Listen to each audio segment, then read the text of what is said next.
শুভেচ্ছা। জামাতে ইসলামী নেতা হামিদুর রহমান আজাদ একটা কথা বলে ফেলেছিলেন, হয়তো বেফাসেই হবে। পরবর্তী সময়ে তিনি দুঃখ প্রকাশ করেছেন, বলেছেন যে এটা স্লিপ অফ টাং। বিষয়টা হচ্ছে যে এই 6 মাসে, গত 6 মাসে এই দেশে 512টি গুম হয়েছে।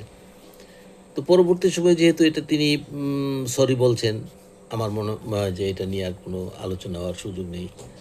যে সরকারের তরফ থেকে সেটা আর তেমন একটা উচ্চবাচ্য হয়নি, যেহেতু উনি স্বীকার করেছেন। কিন্তু প্রশ্ন হচ্ছে এইখানে একটা বেফাস কথার না বলে এটা বলা উচিত ছিল যে 2024 থেকে 2026 পর্যন্ত কতজন গুম হয়েছে, এটা যদি বলতেন তাইলে হয়তো ভালো ছিল।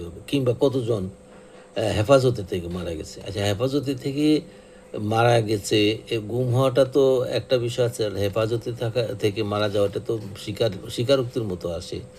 243 জন লোক মারা গেছে এই অন্তর্বর্তীকালীন সরকারের আমলে। অর্থাৎ এই হামিদুর রহমান আজাদ সাহেবদের সমর্থিত যে সরকার ছিল, এই ডক্টর ইউনূসের নেতৃত্বে, সেই সরকারের 243 জন লোক মারা গেছে।